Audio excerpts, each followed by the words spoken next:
సభాధ్యక్షులు శ్రీనివాస్ గారు, దయాకర్ రెడ్డి గారు, రవీంద్రనాథ్ ఠాగూర్ గారు, బిల్డర్లకి, కాలనీ అసోసియేషన్ పాలక మండలికి అందరికీ పేరు పేరున నమస్కారం. మొన్న ఎన్నికల్లో మీరు ఇచ్చిన తీర్పు మామూలు తీర్పు కాదు. అది నాకు తెలిసి ఒక కార్యకర్తలో ఒక పార్టీ పరంగా ఉంటే ఇంత విజయం చేకూరేదైతే కాదు. వాస్తవంగా ఎక్కడికక్కడ ఎన్నడూ బయటికి రాని వాళ్ళు, రాజకీయాలు నాయకులను ఇష్టపడని వాళ్ళు ఇవాళ వద్దు మనం పోవాలి గెలిపించుకోవాలని చెప్పి గొప్పగా బయటకు వచ్చి చేసిన కొంతమంది, లోపలనే చేసి గెలిపించిన కొంతమంది. కాబట్టి ఈ విజయం మల్కాజిగిరి ప్రజలకే దక్కింది అని నా భావన. టెక్నికల్గా నా పేరు గెలవచ్చు, కానీ గెలిచింది మాత్రం మల్కాజిగిరి ప్రజలు గెలిచిండ్రు. నిజంగా మల్కాజిగిరి ఎక్కడి హైటెక్ సిటీ, ఎక్కడి ఆయత నగరం, ఇంత పెద్ద పార్లమెంటరీ కాన్స్టిట్యున్సీ, 38 లక్షలు దేశం మొత్తంలో ఎక్కడ లేదు. 16 లక్షలు 15 లక్షలు ఉంటాయి. హార్డ్లీ ఉంటే 20-22 లక్షలు ఉండేటువంటిది చేవేళ్ళు. లేకపోతే నాకు ఒక అడ్వాంటేజ్ ఏమిటంటే 24 ఏళ్ళుగా నేను మీ కళ్ళ ముందు ఎదిగిన బిడ్డని. నేను ఈ స్థాయికి వచ్చినాను. నా గురించి మీకు పరిచయం ఎక్కడ లేకుండా పోయింది. నన్ను ఇప్పటి తరం నుంచి మొదలుపెట్టి రవీంద్రనాథ్ ఠాగూర్ తరం వరకు, 70-80 ఏళ్ళ తరం వరకు కూడా ఈటల అంటే ఒక పలాని ఇట్లా అజ్యూమ్ చేసుకుంటారు.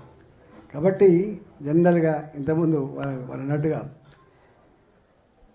24 ఏళ్ళుగా అనేక బాధ్యతలు నిర్వహించిన, కొట్లాడే బాధ్యత నిర్వహించిన, అధికారం వస్తే చేసే బాధ్యత కూడా నిర్వహించిన. ఏ బాధ్యత ఇచ్చినా, ఏ సందర్భమైనా ఉన్నంతలో పర్వాలేదనేటువంటి పని చేసిన తప్ప గీనకేంది అనేటువంటి పద్ధతి అయితే నేను చేయలే. నా మొత్తం డిక్షనరీలో ప్రజలకు నిజమైన అవసరం ఉన్ననాడు నాట్ పాసిబుల్ అనేది నాలాంటి డిక్షనరీలో ఉండదు. Everything is possible through commitment, through conviction అటువంటి దాన్ని నమ్మినాడు. కాబట్టి డెఫినెట్గా ఈ మల్కాజిగిరి ప్రజలు ఈ మినీ ఇండియా అని చెప్పి భావిస్తారో, ఇంత పెద్ద పార్లమెంట్ అని చెప్పి భావిస్తారో, ఈ న్యూలీ ఎక్స్పాండెడ్ సిటీ అని చెప్పి చైతన్యానికి మారుపేరుగా ఉందని భావిస్తారో, డెఫినెట్గా ఆ బాధ్యతని సమున్నత నిలుపుతానేమో అన్నటువంటి భయం లేదు. తప్పకుండా నెరవేర్చినటువంటి విశ్వాసం మాత్రం ఉంది. ఇక్కడ ఎంత గొప్పలు ఉంటారంటే, ఈ old city is different, Secunderabad different, అక్కడ ఫిక్స్డ్ ఉంటుంది. కానీ ఇక్కడ అనేక రాష్ట్రాల నుంచి వచ్చిన వాళ్ళు ఉంటారు, ఇక్కడ అనేక జిల్లాల నుంచి వచ్చిన వాళ్ళు కూడా ఉంటారు. వ్యాపారవేత్తలు ఉంటారు, ఇక్కడ పారిశ్రామికవేత్తలు ఉంటారు, ఇక్కడ దేశవ్యాప్తంగా ఉన్న వాళ్ళు ఇక్కడ రిటైర్డ్ అయితే మళ్ళీ ఎక్కడికి పోరు, ఇక్కడే సెటిల్ అయినటువంటి వాళ్ళు ఉంటారు. మళ్ళీ పెద్ద ఇలా పొద్దున సరోవర్ కాలనీ అని పోయినా నేను, ఎవరు మాట్లాడినా ఇంగ్లీష్లో మాట్లాడతాను, ఒక్కరు కూడా తెలుగులో మాట్లాడటం లేరు. అంటే అంత ఇతర రాష్ట్రాల నుంచి వచ్చినటువంటి పెద్ద పొజిషన్లో వాళ్ళంతా ఇక్కడే సెటిల్ అవుతారు. ఇవాళ తెలంగాణ వ్యాప్తంగా మేము ఊళ్ళల్లో చదువు చక్కగా లేదు, ఊళ్ళలో పరిస్థితి మంచిగా లేవని చెప్పేటువంటి పొలిటికల్ లీడర్ల ఫ్యామిలీస్ కూడా ఇక్కడే సెటిల్ అవుతాయి. ప్రభుత్వ ఉద్యోగులుగా, రిటైర్డ్ ఉద్యోగులుగా, పారిశ్రామికవేత్తలుగా, బిల్డర్లుగా, రకరకాల బాధ్యతలు వాళ్ళు, అంటే అన్ని వర్గాల ప్రజలు ఉండేటువంటి ప్రాంతం మల్కాజిగిరి ప్రాంతం. ఇది ఇంకా ఇది బాగా ఎక్స్పాండ్ అయ్యేటువంటి ఆస్కారం ఉన్న ప్రాంతం కూడా ఇది. ఇంకా మేడ్చల్ వైపు ఉన్నది, ఇంకా కొంపల్లి మన షామిరిపేట వైపు ఉన్నది, అటు గడకేశ్వర వైపు ఉన్నది, కీసర వైపు ఉన్నది, ఇక అటు విజయవాడ రోడ్డు వైపు ఉన్నది. నాకు తెలిసి ఇంకొక 10 ఏళ్ళు పోతే ఇంకొక 40 లక్షల జనాభా పెరిగేంత ప్రాంతం ఇది. అంత పెద్ద ప్రాంతం. ఆ ప్రాంతంలో నేను రావడం నా అదృష్టంగా నేను ఫీల్ అవుతున్నాను. ఇప్పటిదాకా తింటున్నప్పుడు అడిగిన దయాకర్ రెడ్డి గారిని, ఈ రవీంద్రనాథ్ ఠాగూర్ గారు ముచ్చట పెట్టలే,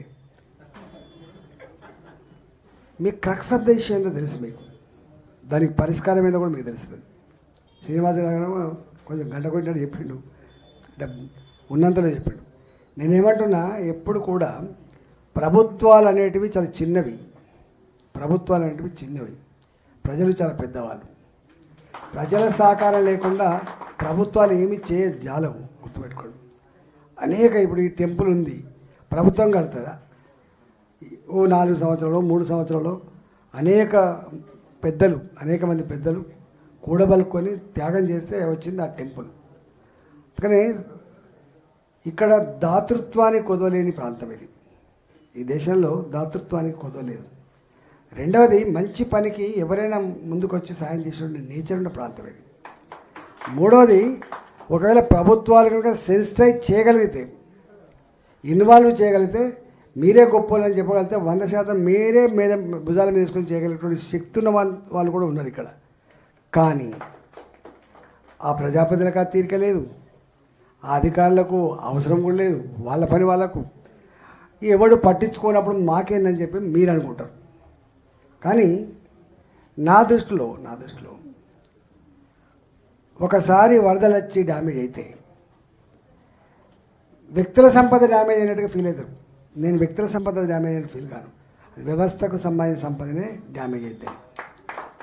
మనిషి శ్రమ ద్వారా ఉత్పత్తి చేయబడ్డ ఏ వస్తువు కానీ, ఏ వాల్యుయబుల్ ఐటెం కానీ అది నీళ్ల పాలవుతున్నప్పుడు, అది ఎవరికి ఉపయోగపడకుండా పోతున్నప్పుడు ఆ లాస్ అనేది వ్యవస్థపరమైన లాసే తప్ప వ్యక్తులపరమైన లాస్ కనపడుతుండదు. కానీ అంతిమంగా వ్యవస్థపరమైన లాస్. ఈ వ్యవస్థపరమైనటువంటి లాస్ ఏదైతే ఉందో దాన్ని నిలువరించేటువంటి సోయి ప్రభుత్వాలకు ఉండాలి. కానీ దానికి తోడుగా మనకు సహకారం కూడా తప్పకుండా ఉండాల్సిన అక్కరైతే ఉన్నది. ఇవాళ చూస్తున్నాం నేను ఇవాళ నాచారంలో బయలుదేరితే 2.5 hours పట్టింది సార్. నేను పుసుక్కున ఒకటి మీ బిల్డరే ఒక ఆయన కొత్త ఆఫీస్ ఓపెన్ చేస్తే సంజీవ్ రెడ్డి నగర్ కాలనీకి పోవాలి. నేను ఇట్లా పోయినా ఈ పత్యనగర్ బ్రిడ్జ్ మీదకి పోయినా, ఇక బ్లాక్ అయిందంటే ఇక కదలలేదు.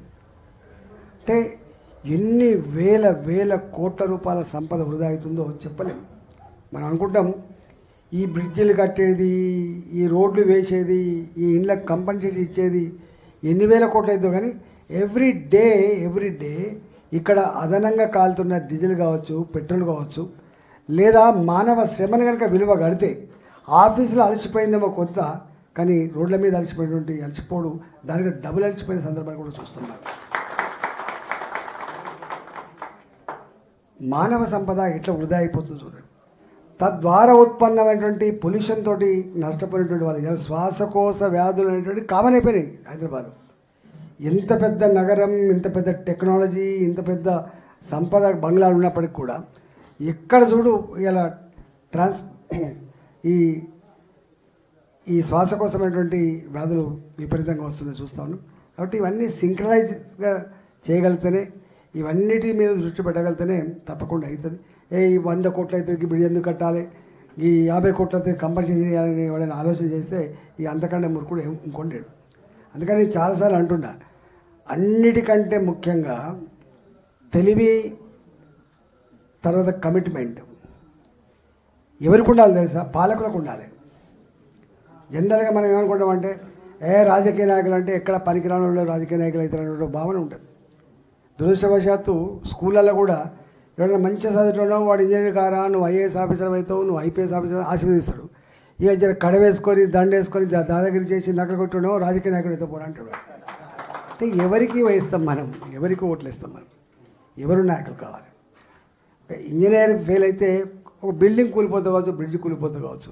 ఓ డాక్టర్ ఫెయిల్ అయితే కొంతమంది సంస్థలు కావచ్చు. కానీ సోషల్ సైంటిస్ట్ కనుక విఫలమైతే సమాజమే కుప్పకూలిపోతారని సోయి ఉండాలి. మనం ఏమనుకుంటానే మనకేం అవసరం, ఈ రాజకీయ నాయకుడు అయితే మనకి, వాడు ఊరేగింపు తిస్తే మనకేంది, వాడు ఎన్నికలు అయితే మనకేంది, వాడు గెలిస్తే మనకేంది, ఓడితే మనకేంది, ఇట్లా ఉంటుంది తప్ప. కానీ దీని ఇంపాక్ట్, అల్టిమేట్ ఇంపాక్ట్ మనమే ఉంటుందని భావన మాత్రం మర్చిపోతాం. మనం ఈ గుర్రప్పుడు ఎక్కువ ఉన్నది, అది ఇప్పటిదాకా దాఖలుగా చెప్తే ఎంతనే అంటే ఒకటి వచ్చింది మందు 50,000 లక్ష రూపాయలు స్ప్రే చేస్తే అయిపోతుంది. ఒక 3-4 ఉద్యోగులు పెట్టుకుంటే పర్మనెంట్ సెటిల్ అవుతుంది. కానీ ఒక్కొక్క ఇంట్లో ఆ దోమల బాధకు నువ్వు పెట్టుకునే జాలి డోర్ల కాస్ట్ ఎంత, నువ్వు తెచ్చిపెట్టుకునే బ్యాట్లు ఎంత, నువ్వు మొత్తం దోమలు వస్తున్నాయని చెప్పి మొత్తం మూసుకుంటే రాని నీ ఇంట్లో ఉన్న కంపె ఎంత, దాని పరంగా వచ్చేటువంటి ఆరోగ్య సమస్యలు వెలకడతావా నువ్వు చెప్పండి. కట్టం మనం. ఎంత మేరకి మా ఇంటికి ఈగలు రాకుండా చూసుకోవాలి, మా ఇంటికి వాసన రాకుండా చూసుకోవాలి, మా ఇంటికి దోహం అవుతుంది అనే వ్యవస్థ. ఆ గుర్రపుడెక్క తీసేయాలన్నటువంటి ఆలోచన ఉండాల్సిన పొలిటికల్ లీడర్ ఉంటాడు. గుర్తుపెట్టుకోండి. మిమ్మల్ని అందరినీ మీ నడువులు మొత్తం గతుకుల రోడ్లలో మీ నడువులు పోవడానికి, ఈ మొత్తం 3 గంటలు 2 గంటలు బ్లాక్ అయిపోయి మొత్తం అలసిపోవడానికి, రెస్పిరేటరీ ప్రాబ్లమ్స్ రావడానికి కారకుడు ఎవడంటే పొలిటికల్ లీడర్. అందుకనే పొలిటికల్ లీడర్ అనేవాడిని మంచిగా చూసుకొని వీనికి ఏం సోయినది, వీడు ఏం చదువుకున్నాడు, వీడి కమిట్మెంట్ ఏంది, వీడి యాంగిల్ ఏంది, వీడి దృక్పథం ఏంది, ఇవన్నీ లేకుండా వాటికనే. కానీ నేను మొన్నైతే నిజంగా చెప్తున్నా, నేను ఎందుకు అదృష్టవంతుడు అంటున్నానంటే నా 24 ఏళ్ళ చరిత్రకి ఎక్కడో విశ్వాసం ఉంచి పట్టం కట్టినట్టుగా భావిస్తున్నాను. గట్టిగా ఏదో అచానకులో ఓటేసినట్టుగా నేను భావించట్లేదు. ఈ ఓట్లు రాగానే మెజార్టీ రాగానే అనుకున్న అబ్బా బాధ్యత మాత్రం బాగా పెరిగిపోయింది అని. నేను ఢిల్లీలో ఉండి తెల్లారి నుంచి నేను తిరుగుతున్నా, ఎందుకంటే నాకు పరిచయం లేదు. నేనుగా పరిచయం, ఇప్పటిదాకా దాఖలు గారు చెప్పారు కదా, నేనుగా పరిచయం కావచ్చు, కానీ నేను ప్రత్యక్షంగా పరిచయం కావాల్సిన అక్కడ ఉన్నది, ప్రత్యక్ష పరిచయం కావాల్సిన అక్కడ ఉన్నది.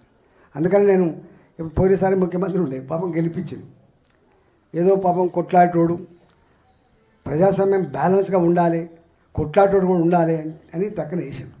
ఇక ఆయన గెలిచింది మొదలు ఏమనుకున్నాడంటే నా ఎజెండా ఇది కాదు, నా ఎజెండా అయిపోయింది, మీరు వెళ్ళిపోతున్నారని వెళ్ళిపోయింది. ఆయన ఒక్కనాడు కూడా రాదు. రాకపోతే మొన్న నన్ను పట్టుకొని నేను నిలబడితే ఈ ఈటలాంటి ఏం సంబంధం మళ్ళీ అంటాడు ఆయన. నీకేం సంబంధమే?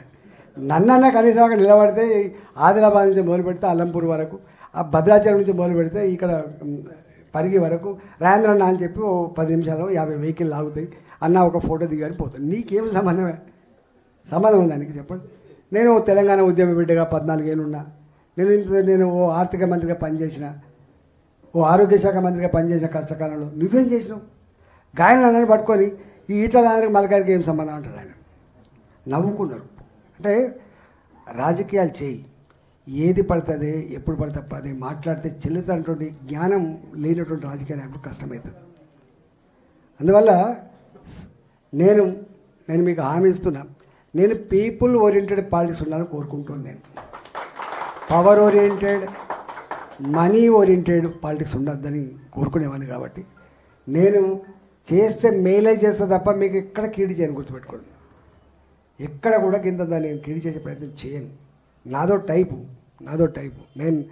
నేను ఏమనుకుంటా అంటే, నేను జనరల్గా పొలిటికల్ లీడర్లు నువ్వు వట్టికేసినావా ఓటు అంటాడు, ఓటు నేను కష్టపడి గెలిచినా అంటాడు, నేను ఇంత చేసాడు గెలవవు. అట్లా ఎప్పుడు కూడా కార్పొరేటర్ కావాలని మొదలుపెట్టి ఎంపీ వరకు ప్రజలు ఇష్టంగా ఆత్మను ఆవిష్కరించి ఆస్వాదించవచ్చేదే పదవి తప్ప అది మార్కెట్లో కొనుక్కుంటే దొరికేది కాదు, అది వారసత్వంగా వచ్చేది కాదు, అది అమ్మిచ్చేది కాదు, నా నానిచ్చేది అంతకంటే కూడా కాదు. ప్రజలు మాత్రమే ఇవ్వగలుగుతారు. మల్కాయిర్ ఎంపీని ఎవరు గెలిపించగలుగుతారు? మల్కాయిర్ ప్రజలు గెలిపిస్తారు. పార్టీ బీఫామ్ ఇసుకోవచ్చు టెక్నికల్గా, పార్టీ సపోర్ట్ చేసుకోవచ్చు టెక్నికల్గా, కానీ అంతిమంగా గెలిపించేది ప్రజలు మాత్రమే. అందువల్ల ఇవాళ బిల్డర్ ఉన్నాడు, మీకు వీఐపీలు ఎవరు తెలుసా? కస్టమర్. నువ్వు ప్లాట్ కొట్టి అమ్మినా, అపార్ట్మెంట్ కట్టి అమ్మినా, ఇండిపెండెంట్ హౌస్ కట్టి అమ్మినా, నీకు నీ ఆఫీస్కి ఎవరు రావాలి? కస్టమర్ అయితే దానికి మంచిగా బ్రహ్మాండంగా రిసెప్షనిస్ట్ని పెట్టి మంచిగా వాళ్ళకి మంచి మాటలు చెప్పి నువ్వు బిజినెస్ చేసుకుంటావు. నాకు వీఐపీ ఎవరో తెలుసా? నాకు ప్రజలు వీఐపీ. మీకు ఎట్లయితే కస్టమర్ వీఐపో, డాక్టర్కి పేషెంట్ వీఐపో, అడ్వకేట్కు క్లయింట్ వీఐపో, ఇవాళ నాకు ప్రజలు వీఐపీలు. నా ఇంటికి ప్రజలు వస్తున్నారంటే నీకు క్షేమంగా ఉన్నట్లు లెక్క. నా ఇంటికి వస్తలేదంటే ఇక వీడు వేస్ట్ కాదు, ఇంటికి పోతానుకుంటారు. గుర్తుపెట్టి. అందువల్ల నేను తప్పకుండా ఈ మొత్తం ప్రాంతం కలిదిరిగే ప్రయత్నం చేస్తాను. కానీ నేను అనేకం చూసిన తక్కువ చూసిన, 4 ముఖ్యమంత్రుల దగ్గర కొట్లాడినటువంటి చరిత్రను చూసినా, అధికారం వస్తే ఎట్లుంటుందో కూడా చూసినా. నాట్ పాసిబుల్ అనేది డిక్షనరీ ఉండద్దు. పొలిటికల్ లీడర్ అంటే నాట్ పాసిబుల్ డిక్షనరీ ఉండద్దు. నేను బీజేపీ ఎంపీని, కానీ నాకు బీజేపీ ఎంపీ అయినప్పటికీ కూడా ఇక్కడున్న ప్రభుత్వం రాజ్యాంగబద్ధంగా ప్రజల కోసం ఏర్పడ్డ ప్రభుత్వంగా నేను భావిస్తాను. పోవద్దు అంటే ముఖ్యమంత్రిగా పోతాం మేము. ఇక్కడ కార్పొరేటర్ వేరే కావచ్చు, కార్పొరేటర్ ఏ పార్టీ అయినా, ఎమ్మెల్యే గారిది ఏ పార్టీ అయినా, ప్రభుత్వాన్ని ఏ పార్టీ అయినా కూడా అందరికీ ఓట్లేసింది ప్రజలే. కాబట్టి అందరి బాధ్యత ప్రజలకు మేలు చేసే బాధ్యత. కాబట్టి డెఫినెట్గా నేను జిహెచ్ఎంసీ స్టాండింగ్ కౌన్సిల్కి పోతా, జిహెచ్ఎంసీ కౌన్సిల్ మీటింగ్ పోతా, ఎంపీపీ కౌన్సిల్ మీటింగ్ కూడా పోతా, జిల్లా పరిషత్ మీటింగ్ కూడా పోతా, అంతిమంగా ముఖ్యమంత్రి దగ్గర కూడా పోయి అడుగుతా నేను, అయ్యా నాకు ఈ పని లేదు. కేంద్రం డెఫినెట్గా నాకు ఇంత పరిచయం ఉంటుంది. మోడీ గారికి నేను నా 24 ఏళ్ళ చరిత్ర ఉంది కాబట్టి, నేను ఎంపీగా కొత్త కావచ్చు కానీ రాజకీయాలు కొత్త కాదు కాబట్టి, మనం పార్లమెంట్లో ఫస్ట్ టైం కలిసిన మన ఎన్నికైన తర్వాత ఫస్ట్ పోయి మోడీ గారిని ఎన్డీఏ నాయకుడిగా ఎన్నుకుంటున్నప్పుడు అందరు సన్మానం చేస్తే నేను కూడా పోయినా. నన్ను చక్కన గుంజుకొని ఒక మాట అన్నాడు, క్యా కరే రే అన్నాడు. మల్కాయిర్లో క్యా ర్యాలీ నికాలా రాజేంద్రజీ అన్నాడు. అంటే హృదయంలో కూర్చొని పోయింది. అంటే first impression is best impression అనగా మల్కాయి ప్రజలు మోదీ గారి ఉదయంలో చోటు సంపాదించుకున్నారు. ఇక రేపు డెఫినెట్గా కేంద్ర ప్రభుత్వ పరంగా ఒకప్పటి సిస్టమ్ వేరు, ఇవాళ సిస్టమ్ వేరు. మీకు గుర్తుపెట్టుకోండి, ఒకప్పుడు కేంద్రం నేరుగా డబ్బులు ఇచ్చే సిస్టమ్ లేదు. ఇవాళ అమృత నగరాల కింద, స్మార్ట్ సిటీస్ కింద రకరకాల పద్ధతులలో కేంద్రం కూడా ప్రజలకు కొన్ని సౌకర్యాలు కల్పించాలి, ఇన్ఫ్రాస్ట్రక్చర్ డెవలప్ చేయాలని చెప్పి చేస్తుంది. మీరు చూస్తున్నారు, నాకు తెలిసి ఇన్ఫ్రాస్ట్రక్చర్ క్రియేషన్లో దేశంలో 75 సంవత్సరాల కాలంలో ఎంత జరిగిందో 10 ఏళ్లలో అంత జరిగిందని చెప్పి మనం చేస్తున్నాను. నేను చెప్పుకునే అవకాశం లేదు కానీ నేషనల్ హైవేస్ తీసుకోండి, మీరు నేషనల్ హైవేస్ తీసుకోండి, ఇలా ఎయిర్పోర్ట్ తీసుకోండి. మీరు మొన్నటి బడ్జెట్లో కూడా ఫస్ట్ టైం కావచ్చు అంత 11.4% ఫర్ క్రియేషన్ ఆఫ్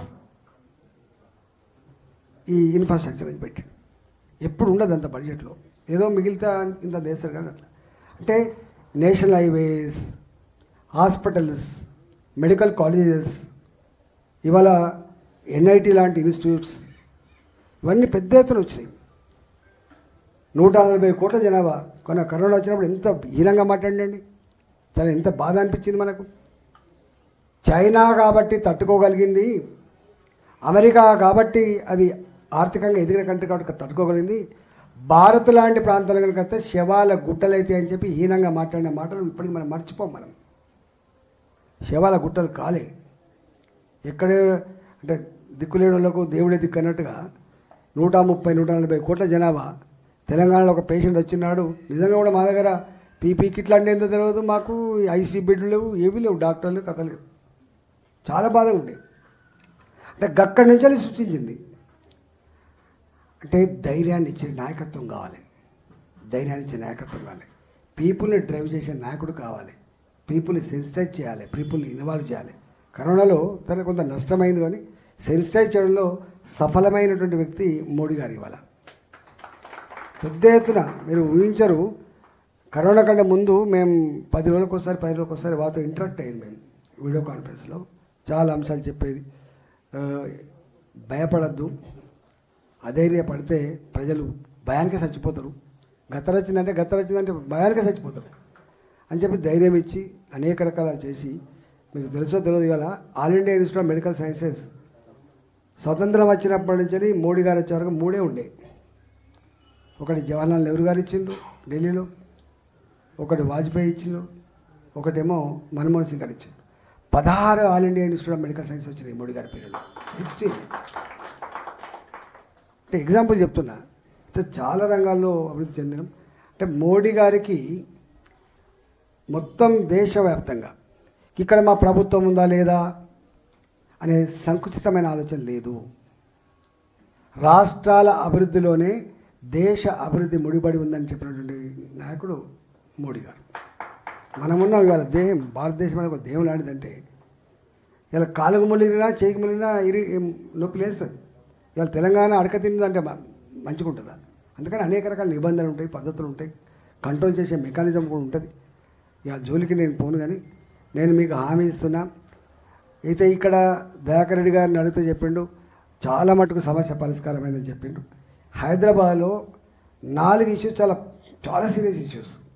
ఏ చెరువు ఊరికి కన్నతల్లిగా మనకు ఆనాడు అన్నం పెట్టిందో, నీళ్ళు ఇచ్చిందో, తాగే నీళ్ళు ఇచ్చిందో, బోరెండిపోకుండా, బాయండిపోకుండా, బతికెండిపోకుండా చూసిందో ఆ చెరువులు దుర్గంధానికి నిలయమైపోయినాయి, గుర్రపు డెక్కు నిలయమైపోయింది.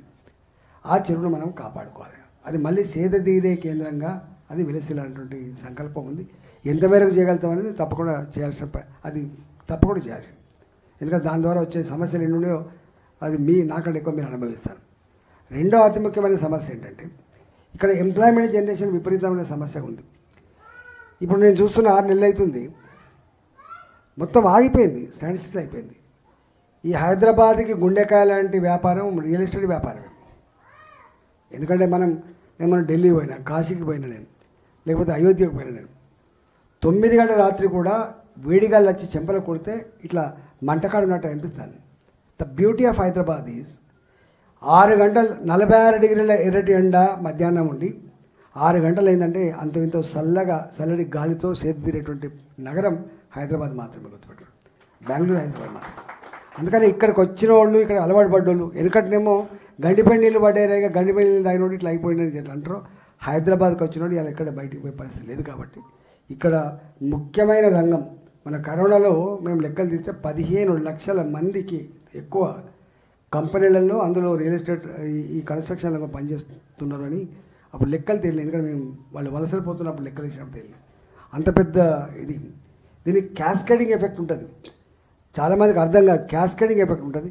ఒక్కటి ఆగిపోయిందంటే అనేకం ఆగిపోతుంది. ఇక నిర్మాణ రంగం ఆగిపోయిందంటే దాని ద్వారా ఎన్నెన్ని రకాల ఆదాయాలతో నాకు తెలుసు. నేను అవన్నీ చూసినోడు కాబట్టి చెప్తున్నాను. ఇవాళ లేదు, ఆగిపోయింది మొత్తం. ఇప్పుడు మీకు రిజర్వ్స్ ఉంటాయి కాబట్టి మీరు బతకగలుగుతారు, కానీ హ్యాండ్ టు మౌత్ ఎవడైతే ఉంటాడో వాళ్ళకి బాగా ఇంపాక్ట్ ఉంటే ఆస్కారం ఉంది. ఇలా 6 నెలలు అవుతుంది, పర్మిషన్ లేవు, నిర్మాణంగా పర్మిషన్ సక్కగా లేవు, దాని సోయి లేదు, దాని కన్సర్న్ లేదు. ఏమైనా రాజకీయాలు చేయడానికి చూస్తుంది, కానీ ఇది ఇట్లనే ఉంటే రేపు ఇబ్బంది అవుతున్న భావన లేకుండా పోయింది. అందువల్ల డెఫినెట్గా నేను ఒకటి సమస్యల పరిష్కారం కోసం ప్రయత్నం చేస్తా, ఇచ్చిన హామీల కోసం ఫైట్ చేస్తా, మీకు అందుబాటులో ఉంటా. ఈ 3 మీకు మచ్చతేను, మీకు ఎక్కడ కూడా కింద మచ్చతేనని చెప్పి మనం చేస్తూ ఇంత గొప్పగా అంటే నేను ఇక్కడ ప్రగతి నగర్లో నేను కూడా మా కామ్రేడ్స్ ఎక్కువ ఉండే అడ్డా ఇది, మా కామ్రేడ్లు ఎక్కువ ఉండే అడ్డా ఇది. తర్వాత వీళ్ళు ఎక్కడ పార్టీ తక్కువ ఉందని చెప్పి ప్రశాంత్ జరుగుతున్న దగ్గర ఎట్లా అంటే నేను అనుకున్నా, నేను నా లోపల కూడా అనుకున్నా మా కామ్రేడ్లు తిట్టుకుంటున్నా గుల్కుంటున్నా ఓట్లెత్తి అనుకోండి. నేను వేరే పార్టీలో ఇక కాంగ్రెస్ పార్టీ, ఆ బీఆర్ఎస్ పార్టీ, ఆ బీఆర్ఎస్ అయితే 24 ఏళ్ళు నేనే కదా దాంతో చూసింది. మామూలుగా ఇక్కడ లోపల కూడా ప్రేమ ఉంటుందని చెప్పి అసెస్మెంట్ చేసుకున్నా. కాంగ్రెస్ ఉన్న వాళ్ళు కూడా ఈ అన్నకైతే ఏమైనా గౌరవం ఉంటుంది, కానీ గవాలకైతే ఏమైతే వాళ్ళు అనుకుని ఉంటారు. ఒక్క మాట చెప్పాలంటే పార్టీలకు అతీతంగా ప్రలోభాలకు అతీతంగా ఇంత గొప్పగా ఓట్లయితేనే 34,000 పైచీలకు ఓట్లు వచ్చినాయి. 17,000 పైచీలకు దాదాపు 17,200 10,300 మెజార్టీ ఇచ్చినటువంటి ప్రగతి నగర్, ఈ ప్రగతి నగర్ తప్పకుండా రాబోయే కాలంలో మీకు పేరు నిలిపే ప్రయత్నం చేస్తా అని చెప్పి మాట ఇస్తూ మీకు అందరికీ నమస్కారం, సెలవు తీసుకుంటాం. ధన్యవాదాలు.